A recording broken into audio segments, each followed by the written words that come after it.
यही से आरंभ होगा मेरा परिवार, मेरा राज्य, और कृपा होगी विघ्नहर्ता की, क्योंकि विघ्नहर्ता की कृपा से मेरे कार्य में कोई भी विघ्न उत्पन्न नहीं कर सकेगा। इतना तो चलता है। मेरे मंत्र का जाप कर बड़ी चतुराई से इसने मुझे ही अपना सहायक बना लिया है। विश्वास नहीं होता कि मैंने ही इस दुष्ट भंडासुर की रचना की है, जो अपना अनुचित प्रयोजन सिद्ध करने हेतु हम सभी का लाभ उठा रहा है। भंडासुर अब जो करने जा रहा है वो आज तक किसी ने नहीं किया होगा, तो ना ही कभी किसी में उसे करने का साहस रहा होगा। किंतु ये इस हिम सिंहासन पर स्थित रहकर अपने राज्य और परिवार की स्थापना करेगा कैसे? जय विघ्नहर्ता श्री गणेश, जय विघ्नहर्ता श्री गणेश, जय विघ्नहर्ता श्री गणेश।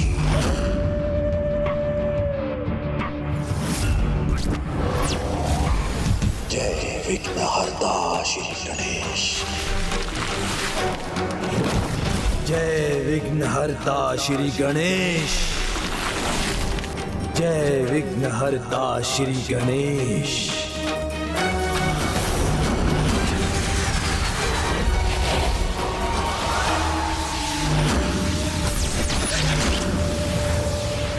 प्रणाम ज्येष्ठ भ्राताश्री। भ्राता भुजाओं से उत्पन्न बल का स्रोत होते हैं। तुम दोनों मेरी भुजाओं से उत्पन्न मेरे अनुज भ्राता हो, विशुक्र और विशाम।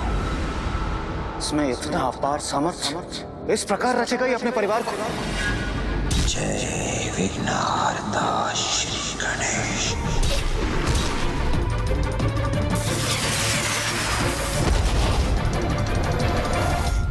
और शक्ति स्वरूपनी बहन से उत्तम रक्षा कवच कहाँ होता है? प्रणाम ज्येष्ठ भ्राताश्री। प्रिय बहन दुमिनी, भंडासुर तुम्हारा स्वागत करता है। मेरी भुजाएं मेरे भ्राता हैं और रक्षा कवच मेरी बहन। अब आठों दिशाओं में जो मेरे नेत्र बनेंगे, ऐसे पुत्र चाहिए मुझे, किंतु उसके लिए सहभागिनियों का होना आवश्यक है।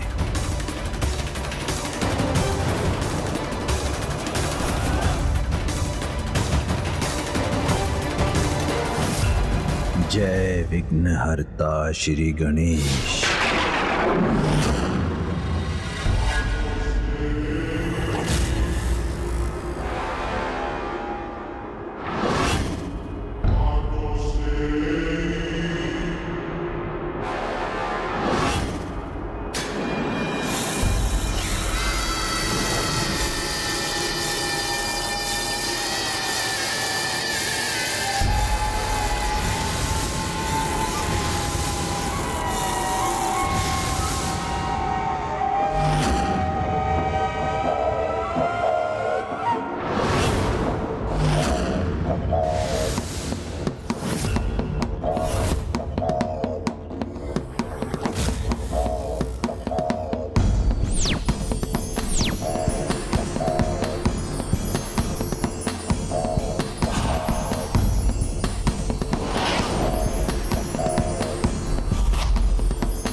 जय विघ्नहर्ता श्री गणेश।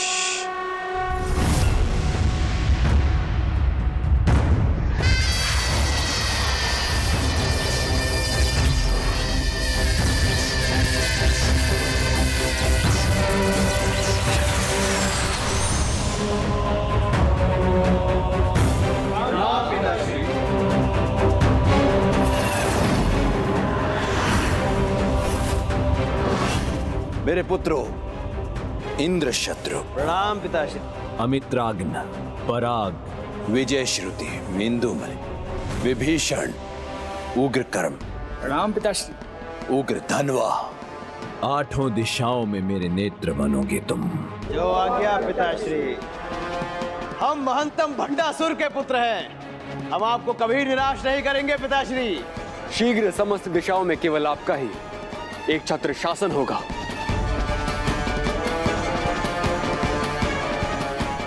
ज्ञात है मुझे, मेरा परिवार यही विचार कर रहा है ना कि हमारा निवास स्थान कहाँ होगा। उसके लिए तो आप स्वर्ग पर ही अपना आधिपत्य स्थापित करेंगे ना असुरराज।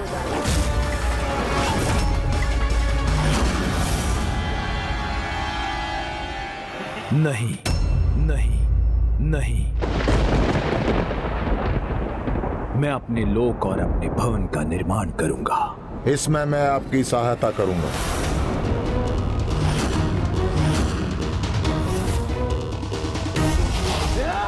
रुको।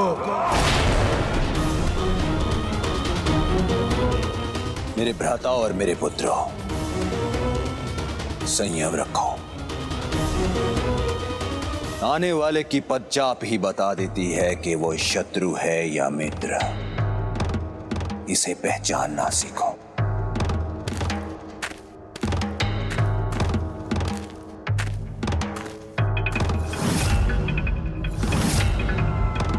मेरे द्वारा आपकी सभा में हस्तक्षेप के लिए मैं क्षमा चाहता हूं असुरराज, किंतु असुर शिल्पी होने के नाते मेरा यह कर्तव्य है कि मैं नवीन असुर सम्राट की सेवा करूं। भोज आरंभ हुआ नहीं कि भिक्षुक आ गए। इनकी सेवा और सहायता की भला किसे आवश्यकता है?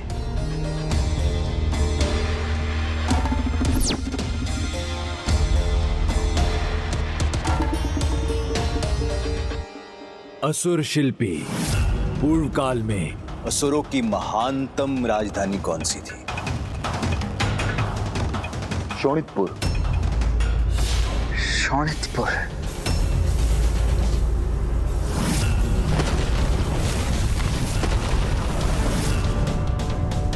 शोणितपुर। तो फिर विलंब किए बिना ले चलिए मुझे वहां। किंतु असुरराज। किंतु परंतु नहीं, मैं शोणितपुर देखना चाहता हूं।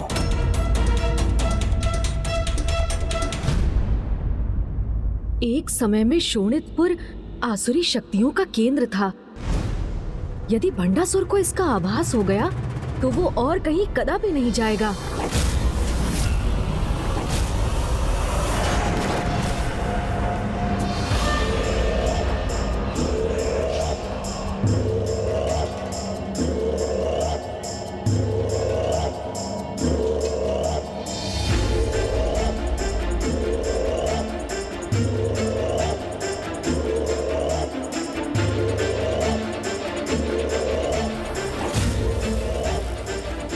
कैसा उजाड़ स्थान है। भ्राताश्री, क्या हम यहाँ निवास करेंगे?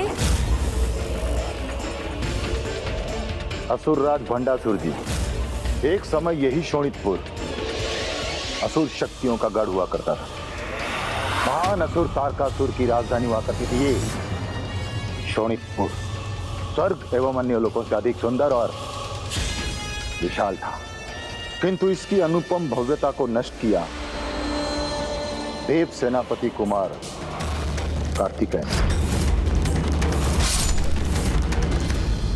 हम यहाँ तो नहीं रहेंगे ना? हाँ असुरराज, हम यहाँ निवास कैसे कर सकते हैं? असुर शक्ति का केंद्र है जहां, वही निवास होगा हमारा। इतना तो चलता है। शोणितपुर राजधानी होगी हमारी।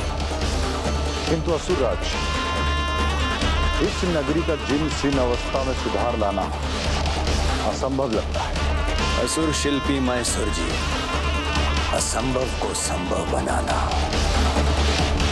और शोणितपुर का अति सुंदर और भव्य पुनर्निर्माण करना, यह आपका कार्य है। ये देवताओं और दानवों दोनों को असुरों के नवीन महानायक के आगमन का संदेश होगा और ये नवीन शोणितपुर अमरपुर कहलाएगा।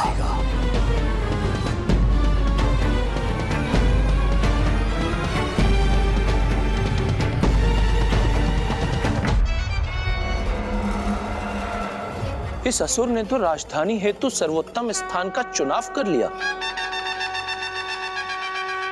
किंतु वह यह भूल गया कि किसी भी कार्य के प्रारंभ करने हेतु विघ्नहर्ता श्री गणेश जी का नाम लेना अति आवश्यक है। इसलिए उसके मार्ग में विघ्न आना तो अनिवार्य है।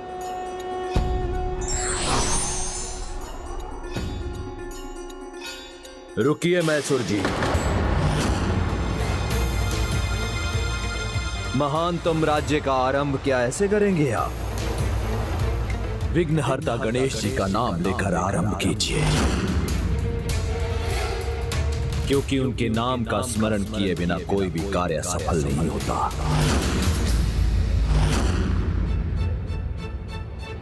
मैसूर जी रुकिए मत, विघ्नहर्ता गणेश जी का नाम स्मरण कीजिए। प्रभु, समस्त कार्यों में नियमों एवं विधियों का पालन करने वाला कैसा असुर है ये? नंदी जी, आपके समक्ष ये सबसे कुटिल, कपटी और भयंकर असुर है। प्रभु महादेव के वरदान के कारण ही अभी असुर पुत्र गणेश का नाम लेकर उसका लाभ उठाने में सक्षम हो रहे हैं। जय विघ्नहर्ता श्री गणेश।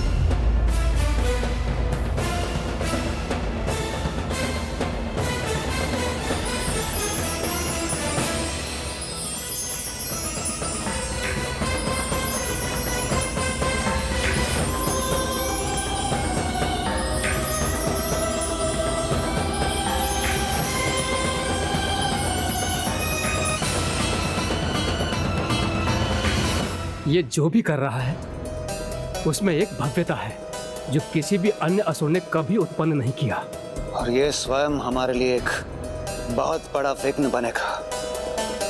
देवराज,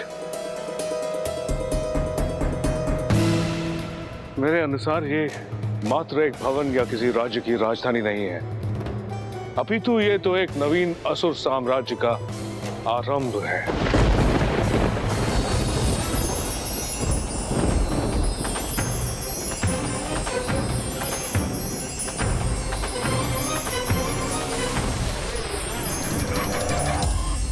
असुरराज भंडासुर जी, आपकी राजधानी अमरपुर अपनी अपार भव्यता के साथ आपके समक्ष है।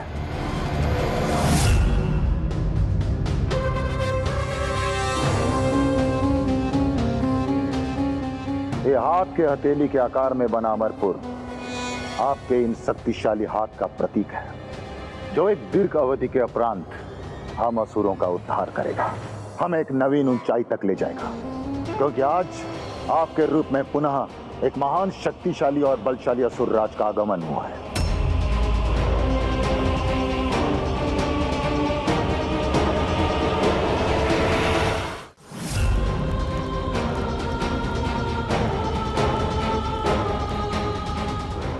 असुरराज शोणितपुर को इस नवीन नगरी अमरपुर के रूप में देखकर अवश्य प्रसन्न होंगे।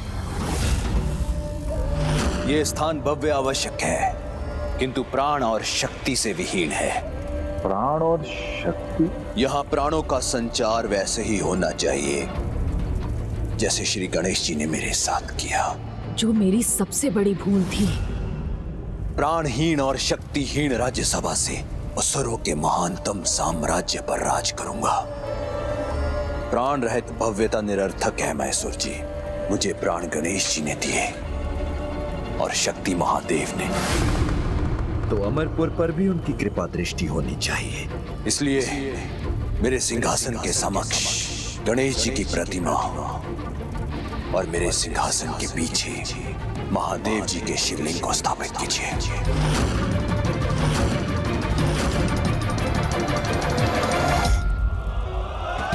संशय में क्यों है महान असुर शिल्पी मैसूर जी? उन्हें स्थापित भर ही तो करना है। इतना श्रद्धा भाव तो चलता है।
ये महादेव और गणेश को, दोनों को अपना सहायक बनाना चाहता है। विश्वास नहीं होता। भंडासुर ने स्वयं महादेव को और गणेश जी को अपने भवन में स्थापित किया है। इस प्रकार तो ये और भी सुरक्षित हो जाएगा। इसने तो बड़ी ही चतुराई से अपने सिंहासन के समक्ष गणेश जी की और उसके पीछे महादेव की मूर्ति स्थापित की, जिससे वो सुरक्षित रहे। गणेश, ये तो ऐसा प्रतीत हो रहा है जैसे इसने तुम्हारा और पिताश्री का पूर्ण लाभ उठाने की योजना बना रखी।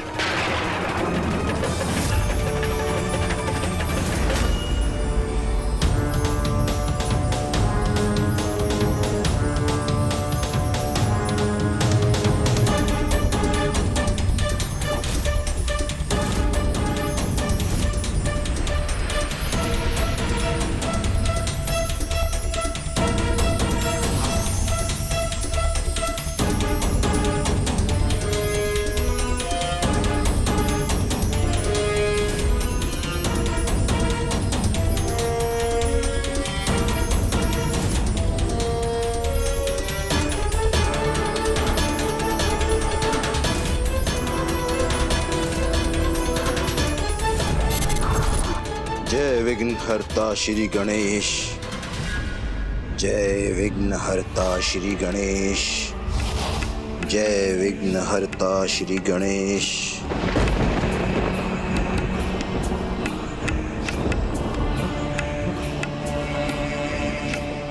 अब मुझे अपने नगर और अपने भवन में प्राण और शक्ति का आभास हो रहा है। तो भ्राता, अब आपके द्वारा अपने सिंहासन को ग्रहण करने का समय आ गया है। नहीं, अभी नहीं। अभी असुर कौन सी नई चाल चलने की सोच रहा है? असुर गुरु शुक्राचार्य के आशीर्वाद के बिना यह संभव नहीं है, और मैं स्वयं उनका आशीर्वाद लेने के लिए जाऊंगा। इसके लिए मैं गुरुवर को स्वयं आमंत्रित करूंगा। मेरे भ्राताओं, मेरे पुत्रों, इस अंतराल में तुम वही कार्य करो जिससे मेरी प्रतिष्ठा और राजसभा की शोभा में वृद्धि हो।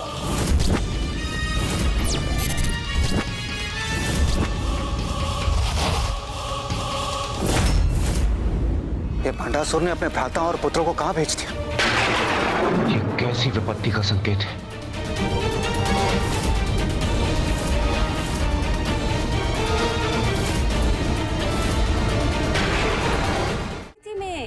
आपके राजा होने का भला क्या अर्थ है? इसीलिए आपका राज्य अभिषेक समस्त असुर वंश के समक्ष होना चाहिए। देवी धुम्नी ने सर्वथा उचित कहा। मैं अभी उन्हें प्रस्तुत होने का आदेश देता हूं। असुर वंश, असुर वंश, प्रणाम गुरुदेव। दैत्य वंश, प्रणाम गुरुदेव। दानव वंश, प्रणाम गुरुदेव। राक्षस वंश, प्रणाम गुरुदेव।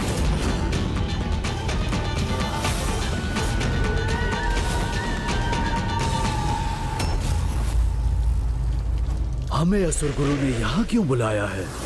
हमारे नवीन उद्धारक और महानायक भंडासुर जी के राज्याभिषेक हेतु उनकी इस राज्य सभा में आप सभी लोगों का स्वागत। हे महान असुर गुरु शुक्राचार्य जी, इससे पूर्व कि आप मेरा राज तिलक करें और असुर वंशों के नायक मुझे अपना महानायक स्वीकार करें, मैं प्रभु श्री गणेश और महादेव का आशीष प्राप्त करना चाहता हूं। उचित है।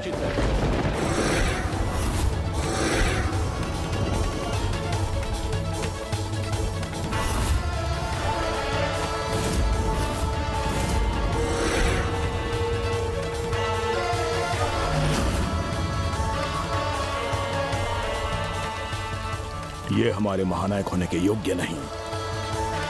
भक्ति नहीं, शक्ति हमारा सामर्थ्य है। और शक्ति का परिचय कहाँ दिया इसने अभी तक? हम इसे असुर राज के रूप में स्वीकार नहीं कर सकते। हे प्राणदाता, विघ्नहर्ता श्री गणेश जी, अपने इस भक्त, अपने इस मित्र पर ऐसे ही कृपा दृष्टि बनाई रखिएगा।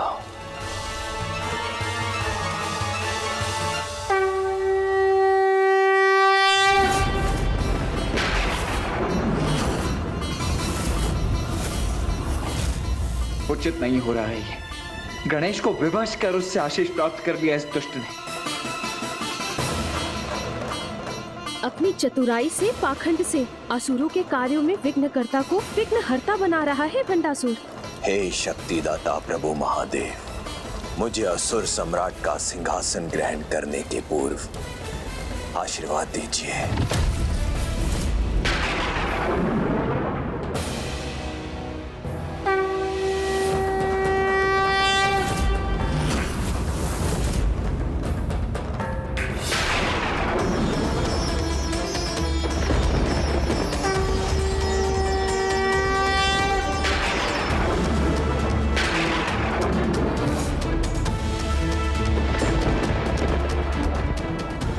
देव, दानव या साधारण मनुष्य ही क्यों ना, जो भी प्रभु को प्रणाम करेगा, प्रभु उसे आशीष देने से कैसे अस्वीकार कर सकते हैं।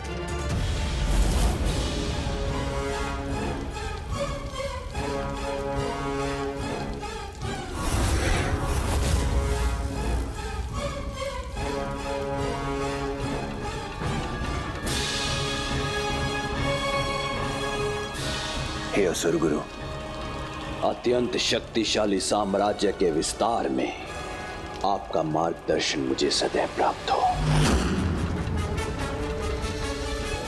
असुरराज भंडासुर जी की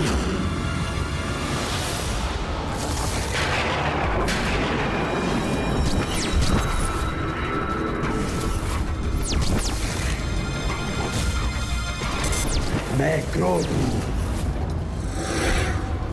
महानतम भंडासुर का ऐसा अपमान उचित नहीं। इन्होंने जय जयकार नहीं की तुम्हारी। असुर गुरु होने के नाते मैंने भंडासुर का राज तिलक किया है। अब वो तुम सभी असुरों का महानायक है। गुरुदेव, मैं आपका सम्मान करता हूँ, किंतु मैं इस समय भंडासुर को असुरों के महानायक के रूप में स्वीकार नहीं करता हूँ, क्योंकि ये इस योग्य है ही नहीं। मुझे भी स्वीकार नहीं है महागुरु। मैं भी स्वीकार नहीं कर सकता। हाँ, मैं भी इसे स्वीकार नहीं कर सकता। मैं भी स्वीकार नहीं करूंगा।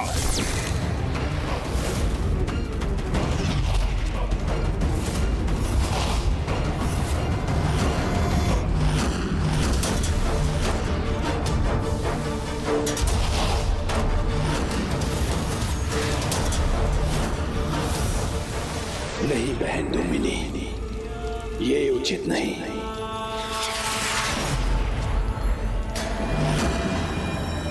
अतिथि है ये हमारे, और इनकी मूर्खता के लिए इन पर प्रहार करना शोभा नहीं देता। तुम्हें हमारा महानायक स्वीकार नहीं करना हमारी मूर्खता नहीं, बुद्धिमता है। इससे पूर्व कि आप मुझे अपने महानायक के रूप में स्वीकार करें, महत्वपूर्ण तो ये है कि मैं आपको अपनी प्रजा के रूप में स्वीकार करता हूं अथवा नहीं, क्योंकि मेरी प्रजा वही बनेंगे जो मेरे आराध्य विघ्नहर्ता श्री गणेश जी के चरणों में पुष्प अर्पित करेंगे और मेरे प्रभु महादेव को श्रद्धा पूर्वक प्रणाम करेंगे। इनका सम्मान मेरा सम्मान होगा।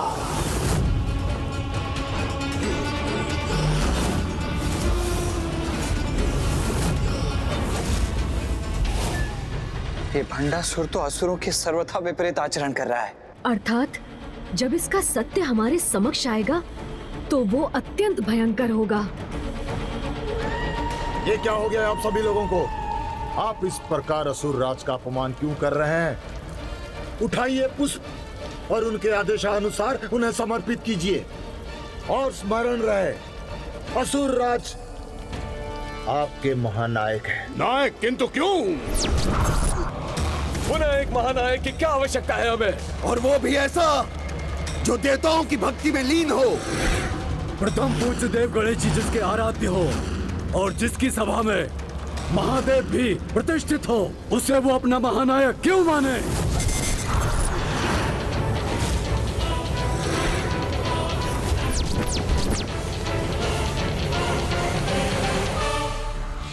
उचित कह रहे हैं ये।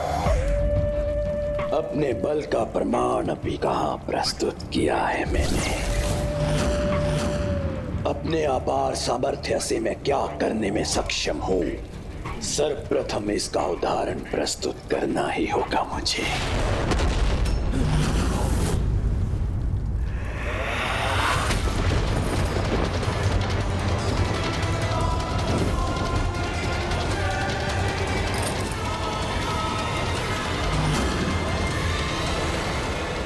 देवराज इंद्र को बंदी बना लिया इसने।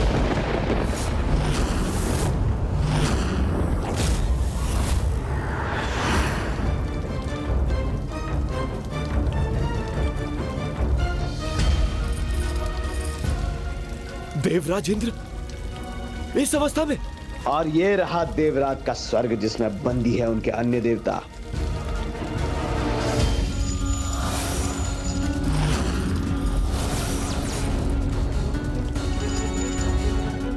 ज्ञात था मुझे, ये अवश्य कोई दुष्टता भरी योजना बना रहा था। किंतु ये कब और कैसे हुआ?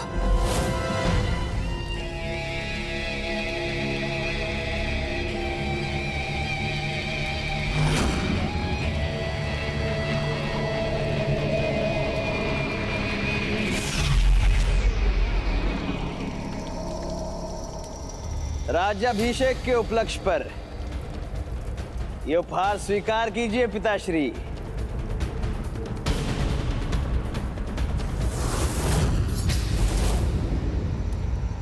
और यदि स्वर्ग और देवता संकट में थे तो उन्होंने मुझे पुकारा क्यों नहीं? बिना मुझे ज्ञात हुए ही ऐसा कैसे संभव हुआ? भ्राता, हमें कुछ भी करने की आवश्यकता नहीं पड़ी। आपके पुत्र इंद्रशत्रु ने अकेले ही देवराज इंद्र और उनके देवताओं को बंदी बनाने में सफलता प्राप्त की।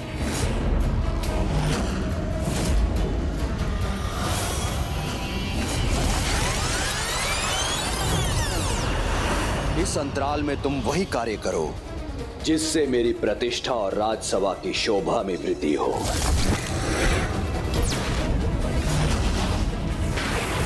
ये भंडासुर ने अपने भ्राता और पुत्रों को कहां भेज दिया? ये कैसी विपत्ति का संकेत है? ये कैसा प्रचंड वायु प्रवाह है?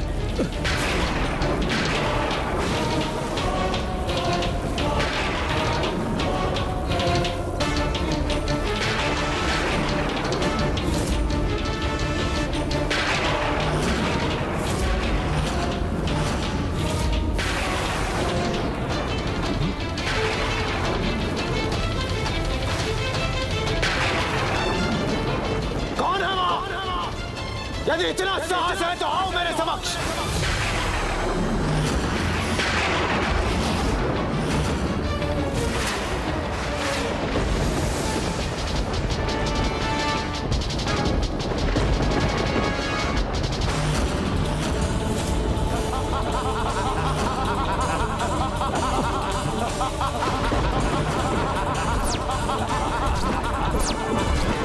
क्या हुआ इंद्रदेव? भयभीत हो गए क्या? स्वर्गलोक को समस्त दिशाओं से घेरने की तुम्हारी सुदंडता का दंड देवराज इंद्र तुम्हें अवश्य देगा। तैयार हो जाओ।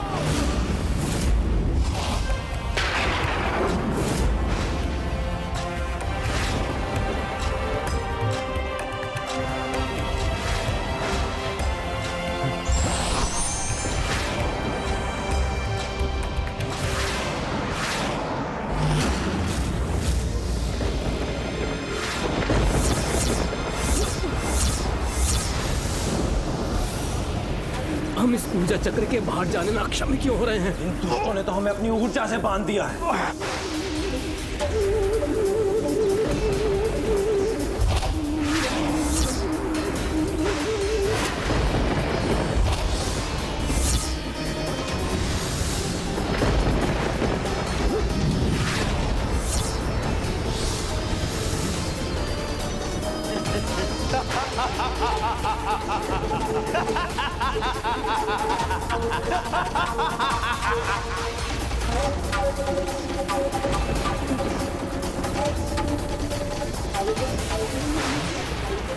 स्वर्ग और सभी देवताओं का आकार घटता कैसे जा रहा है?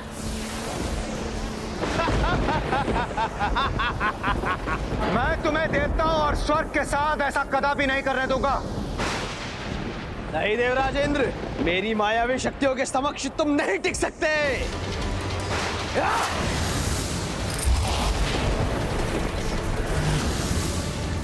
मुझे बंदी बनाकर बहुत बड़ी भूल की है तुमने। मुक्त करो मुझे। नहीं देवराजेंद्र, मैं आपको मुक्त करने की भूल नहीं कर सकता। स्वयं की और स्वर्ग की रक्षा हेतु अब आप कुछ नहीं कर पाएंगे।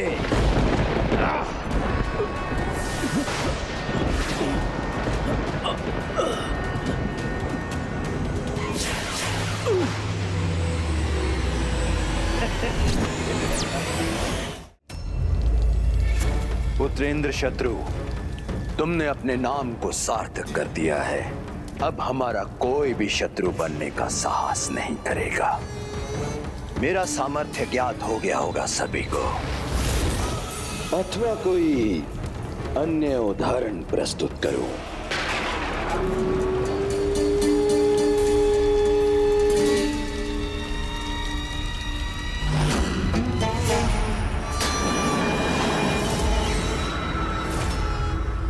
शक्तिशाली ही नहीं, महाकुटिल भी। एक ऐसा असुर जो मेरे प्रभु महादेव के वरदान से पूर्ण रूप से सुरक्षित है, जिसे अब स्वयं महादेव भी नहीं रोक सकते।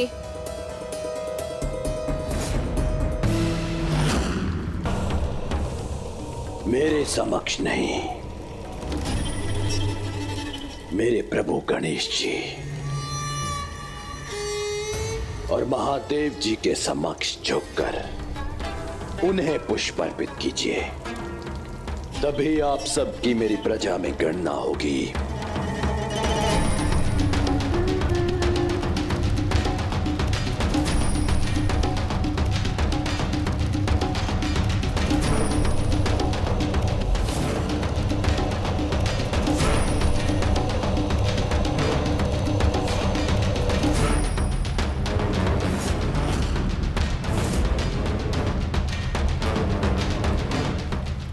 असुर महानायक भंडासुर के, असुर महानायक भंडासुर के, असुर महानायक भंडासुर के, असुर महानायक भंडासुर के, असुर महानायक भंडासुर के, असुर महानायक भंडासुर के, असुर महानायक भंडासुर के, असुर महानायक भंडासुर के, असुर महानायक भंडासुर के, असुर महानायक भंडासुर के।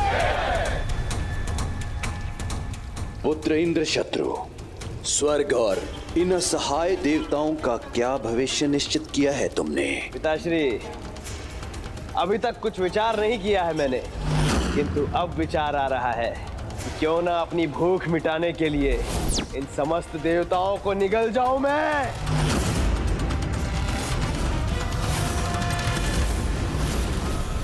नहीं, नहीं, नहीं तो आप ही बताइए इंद्रदेव कि क्या भाग्य निर्धारित करूं इनका। मेरा एक अनुरोध स्वीकार करो भंडासुर। स्वर्ग और अन्य सभी देवताओं को मुक्त कर दो, मुक्त कर दो उन्हें। कर दूंगा, अवश्य कर दूंगा, किंतु तब जब आप मेरी अधीनता स्वीकार करेंगे इंद्रदेव।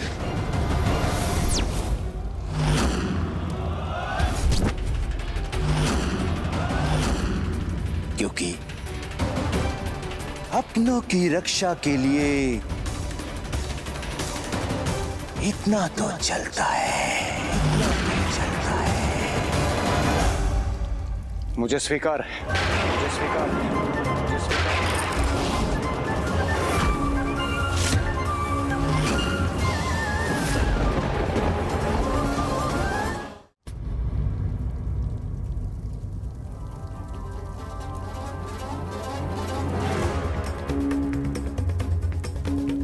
असुर महानायक भंडासुर की जय, असुर महानायक भंडासुर की जय, असुर महानायक भंडासुर की जय।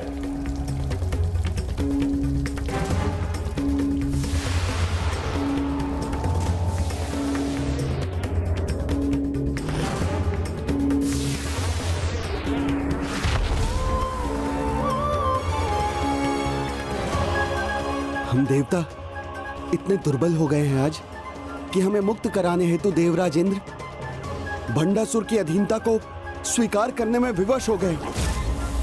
और इस घेरे में अपने ही स्वर्गलोक में हम बंदी हो गए। हमें अभी भी हमारी दुर्बलता का स्मरण करा रहा है।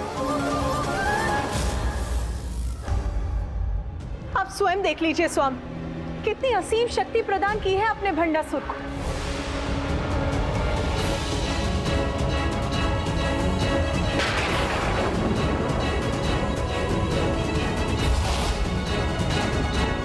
देवी पार्वती, नहीं ब्रह्मदेव, आज आप स्वामी के पक्ष में कुछ नहीं कहेंगे। आप और स्वामी समय समय इन असुरों को वरदान प्रदान करते हैं, जिनसे उनको असीम शक्ति मिलती है और जिसका भीषण परिणाम समस्त जगत को भुगतना पड़ता है। किंतु बहन पार्वती। नहीं भ्राता नारायण, आज आपके शब्द भी मुझे शांत नहीं कर सकेंगे। स्वामी और ब्रह्मदेव असुरों को निरंकुश बनाते हैं, जिसके कारण हमें अवतार लेकर सृष्टि को इनके दुष्कर्मों से मुक्त कराना होता है। आज इसका उत्तर मुझे भोलेनाथ से ही चाहिए।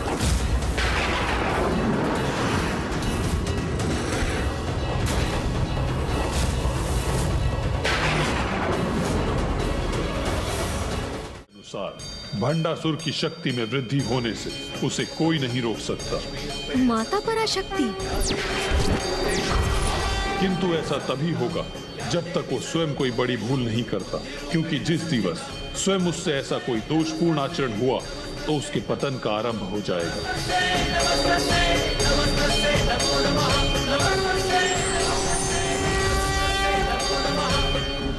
प्रभु, अब हमें आज्ञा दीजिए।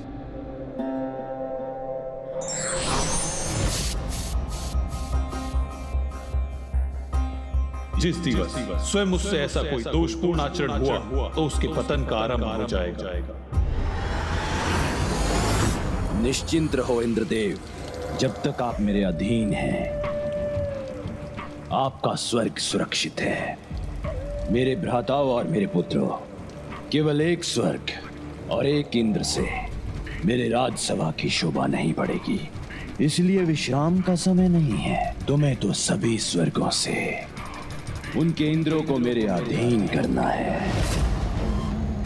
और ये स्वर्ग ही क्यों, ये ब्रह्मांड, और ये ब्रह्मांड ही क्यों, अनेकों ब्रह्मांडों में मेरे साम्राज्य का विस्तार करना होगा। मेरे साम्राज्य का विस्तार।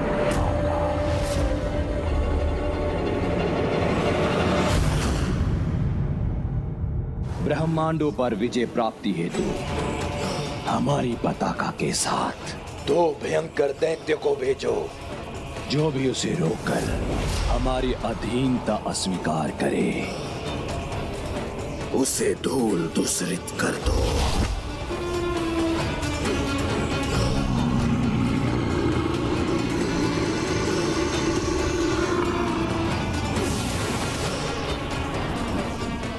इन ब्रह्मांडों के त्रिदेव, यहां तक कि महादेव ही मेरे दैत्य को रोके तो उनसे भी युद्ध करना।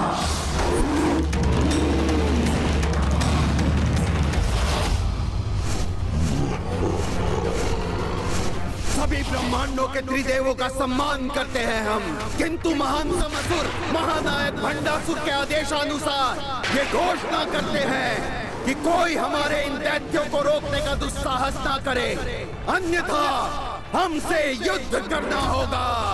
किंतु ज्ञात रहे, जिन्हें भी हमारी अधीनता स्वीकार है वो अपने अपने ब्रह्मांडों के इंद्रदेव को असुर महानायक भंडासुर जी के समक्ष प्रस्तुत होने के लिए भेज दे।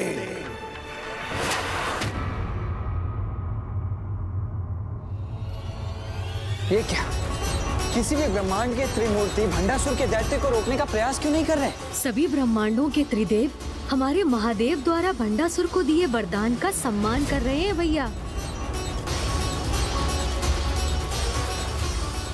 किसी भी ब्रह्मांड में किसी ने भी हमारे असुरों को रोकने का प्रयास नहीं किया।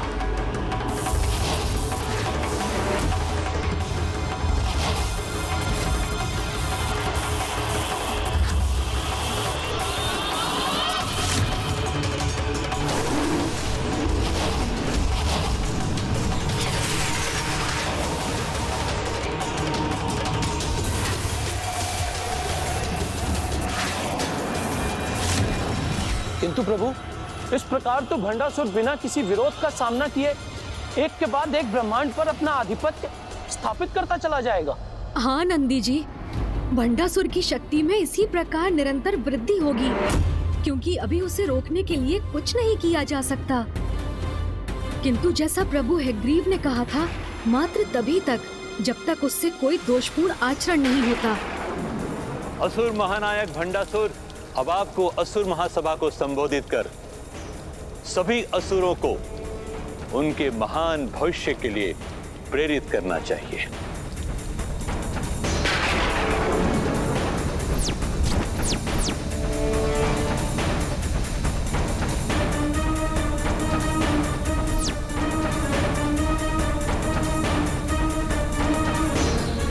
रुकिए, ये पालकी आप नहीं, हमारे विशेष अतिथिगण उठाएंगे।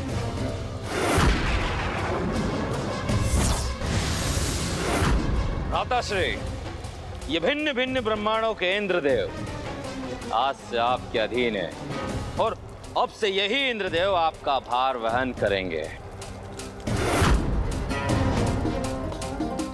ये जो भी हो रहा है सर्वथा अनुचित है, और हम आपके लिए प्रत्येक विजित ब्रह्मांड का एक प्रतीक भी लेकर आए हैं।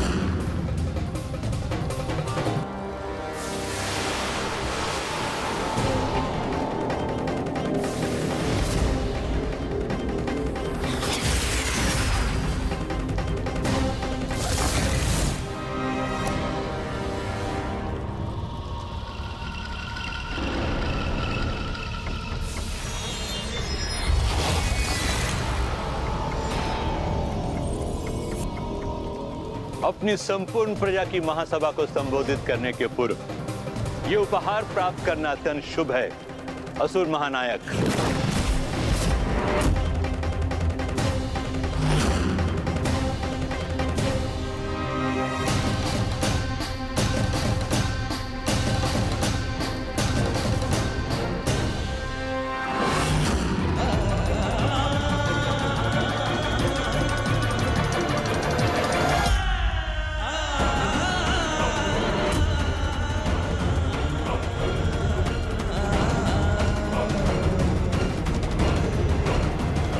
हमारे ब्रह्मांड के इंद्रदेव के साथ अन्य ब्रह्मांडों के देवराज भी ऐसे अपमानित हों, ये मैं सहन नहीं कर सकता।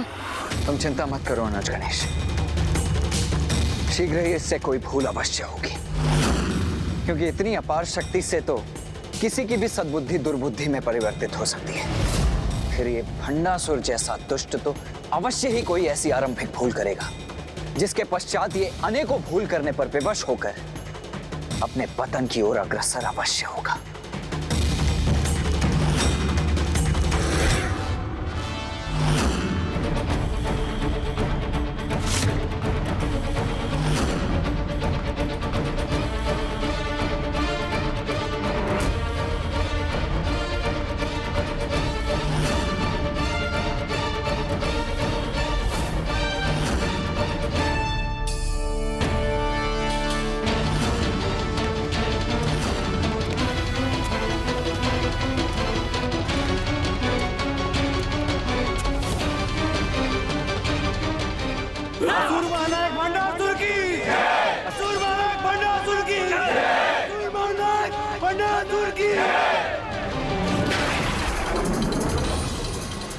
मेरे असुरों, दैत्यों, दानवों और राक्षसों, आपके इस नवीन महानायक की सत्ता के साथ हम असुरों की विजय के नवीन युग का आरंभ हो गया है।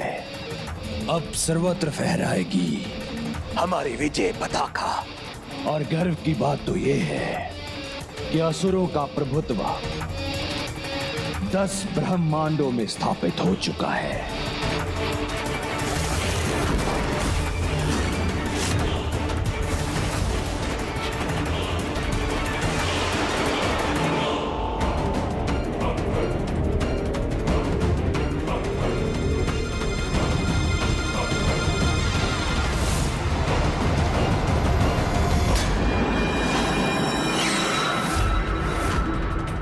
असुर महानायक भंडासुर जी की, असुर महानायक भंडासुर जी की। असुर महानायक भंडासुर जी की। ये तो मात्र भी एक आरंभ है। अपने पुत्रों और अपने भ्राताओं के साथ सभी शेष ब्रह्मांडों पर विजय प्राप्त करूंगा मैं। इसलिए आप सभी तो बस धन, काम, क्रीड़ा और मदिरा का आनंद लीजिए, क्योंकि मेरे राज्य में किसी पर कोई बंधन नहीं।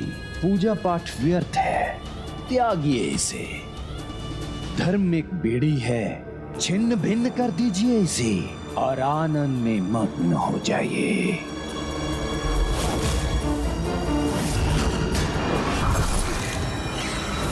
मोह से ही आनंद है। जिस पर भी मोहित हो जाओ, उस पर अपना अधिकार स्थापित करो। लोभ करो और अधिकतम एकत्रित करते जाओ। ईर्ष्या से मिलती है सत्ता। सबसे अधिक तुम्हें ही प्राप्त होना चाहिए। काम रहित सब अधूरा है। जिसके साथ इच्छा हो उसके साथ ही काम का संबंध स्थापित करो। मेरे साम्राज्य में जो इच्छा हो वही करो। सब चलता है।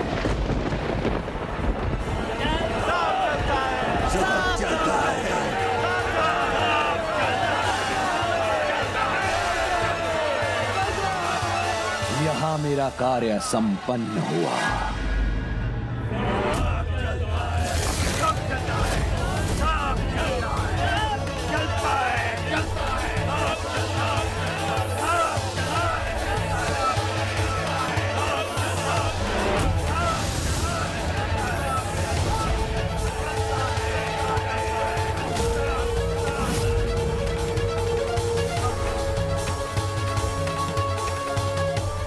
क्या यही इस भंडासुर के अंत का आरंभ नहीं?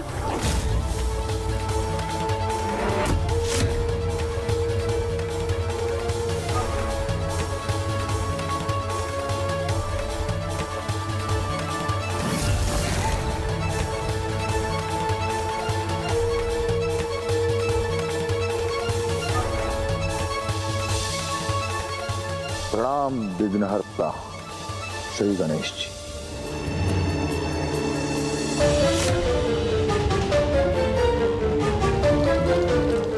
बाहर और भीतर के नियम पृथक हैं। यहाँ हमारी इच्छा अनुसार नहीं, जो होगा धर्म अनुसार होगा। वहां बाहर अपनी प्रजा को सब कुछ चलता है कि सीख देकर आया है, और यहाँ भीतर उसके विपरीत आचरण कर रहा है ये दुष्ट। यहाँ कोई भी दोषपूर्ण व्यवहार, अधर्म, पाप कदापि स्वीकार नहीं करूंगा मैं। और मेरे भवन में निरंतर अनुष्ठान का होना अनिवार्य है।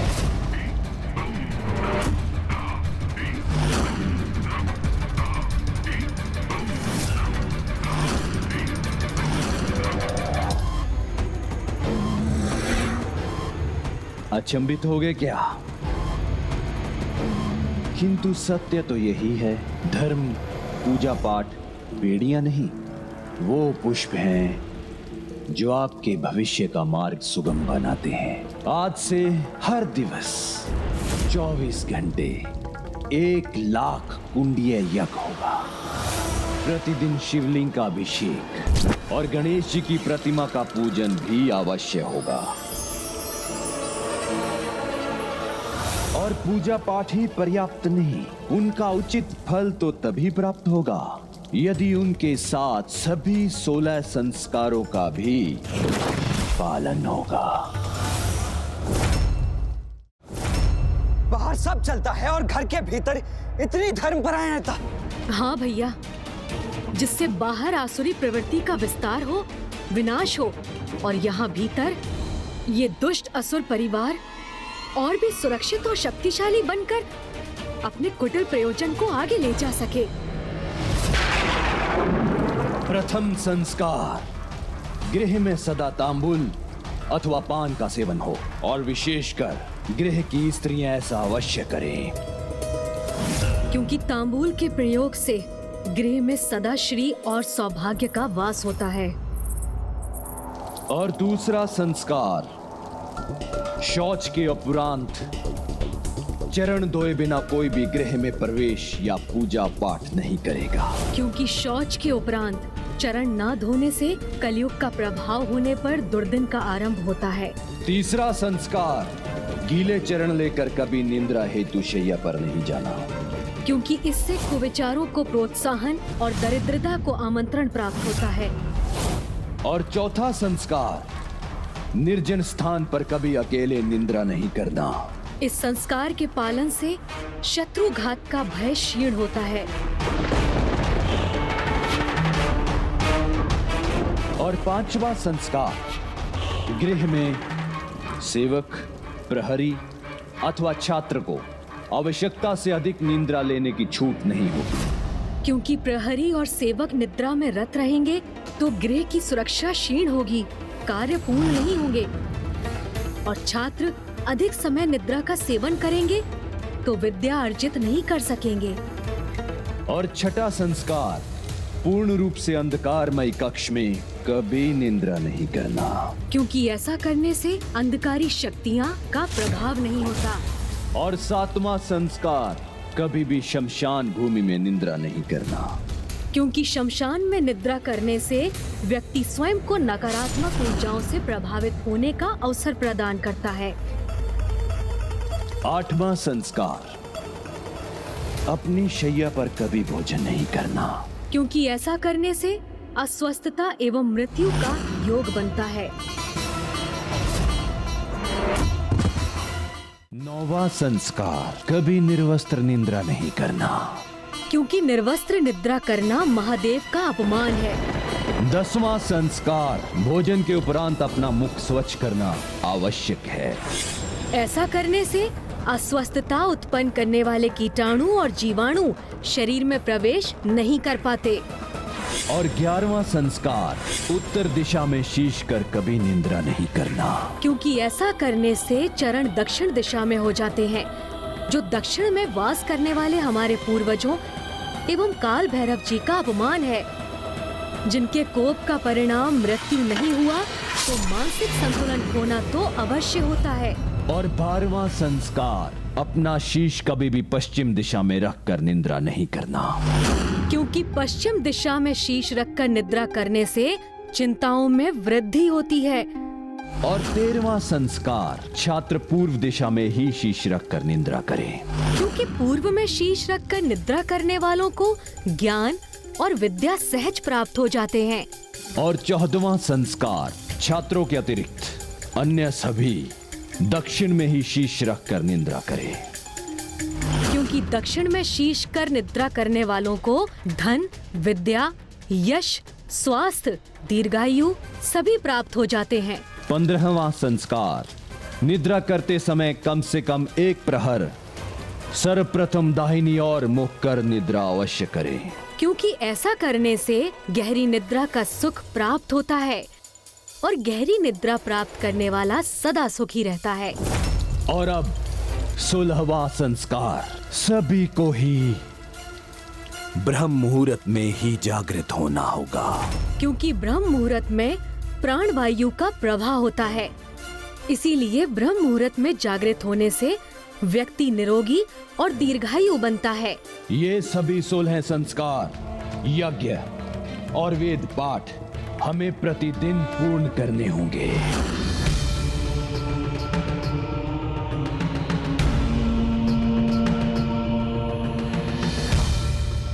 मुझे इसे धर्म पथ से भटकाने के लिए कोई उपाय तो सोचना ही होगा।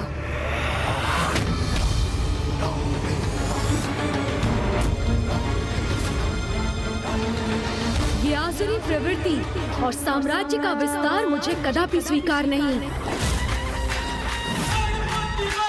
मैं भंडासुर को एक के बाद एक अनेकों ब्रह्मांडों पर विजय कदापि प्राप्त नहीं करने दूंगा।